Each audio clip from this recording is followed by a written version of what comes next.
Morning prime में आइए बात उत्तर प्रदेश में होने वाले उपचुनाव की कर लेते हैं। चुनाव आयोग ने उत्तर प्रदेश की 9 सीटों पर उपचुनाव की तारीख 15 नवंबर रखी है, लेकिन बीजेपी और राष्ट्रीय लोकदल ने 15 नवंबर की तारीख को बदलने की मांग कर दी है। इसके लिए बीजेपी का एक प्रतिनिधिमंडल चुनाव आयोग से मिला। बीजेपी और राष्ट्रीय लोकदल का कहना है कि 15 नवंबर को कार्तिक पूर्णिमा का स्नान है। कार्तिक पूर्णिमा के स्नान और पूजन का विशेष महत्व है। कुंदरकी, मीरापुर, गाजियाबाद और प्रयागराज में कार्तिक पूर्णिमा के अवसर पर मेले में शामिल होने और पूजन के लिए 3 से 4 दिन पहले ही लोग पहुंच जाते हैं। इसीलिए कार्तिक पूर्णिमा के कारण अधिकांश मतदाता मतदान से वंचित रह सकते हैं। बीजेपी की मांग है कि चुनाव आयोग दूसरे चरण यानी 20 नवंबर को चुनाव की तारीख रहे, ऐसा उनका कहना है। और इधर उपचुनाव के लिए समाजवादी पार्टी और कांग्रेस के बीच गठबंधन का फॉर्मूला अब लगभग तय हो गया है। समाजवादी पार्टी 8 और कांग्रेस 2 सीटों पर चुनाव लड़ेगी। कांग्रेस को गाजियाबाद और अलीगढ़ की विधानसभा सीट मिली है। कांग्रेस ने समाजवादी पार्टी से 5 सीटों की मांग की थी, लेकिन समाजवादी पार्टी ने कांग्रेस को केवल 2 ही सीटें दी हैं।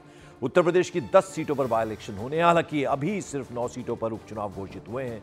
मिल्कीपुर सीट पर तारीख का ऐलान फिलहाल अभी नहीं हुआ है।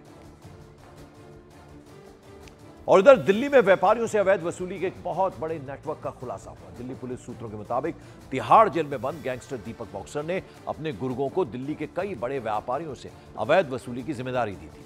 और इसी सिलसिले में पिछले दिनों दिल्ली के नांगलो इलाके में बदमाशों ने एक व्यापारी की दुकान के बाहर ताबड़तोड़ फायरिंग कर दी थी, अवैध वसूली के लिए पर्ची फेंकी थी। और इसी मामले में दिल्ली पुलिस ने यूपी और मुंबई से कई गिरफ्तारियां की थी। पुलिस सूत्रों के मुताबिक पकड़े गए बदमाशों ने पूछताछ में दिल्ली के व्यापारियों से अवैध वसूली की प्लानिंग का पर्दाफाश किया। इसके बाद पुलिस ने तिहाड़ जेल में बंद गैंगस्टर दीपक बॉक्सर को पिछले बुधवार को अपनी कस्टडी में लिया और अब दिल्ली में उसके अवैध वसूली के नेटवर्क को तोड़ने की कोशिश दिल्ली पुलिस कर रही है। और पुलिस सूत्रों के मुताबिक दिल्ली पुलिस ने गैंगस्टर दीपक बॉक्सर की साजिशों को नाकाम कर दिया और उसके नेटवर्क तक पहुंचने के लिए दिल्ली पुलिस ने गैंगस्टर दीपक बॉक्सर को अपनी कस्टडी में भी लिया। इससे दिल्ली के अलग अलग इलाकों में हाल के दिनों में हुई फायरिंग और अवैध वसूली के नेटवर्क को खंगाला जा सकता है।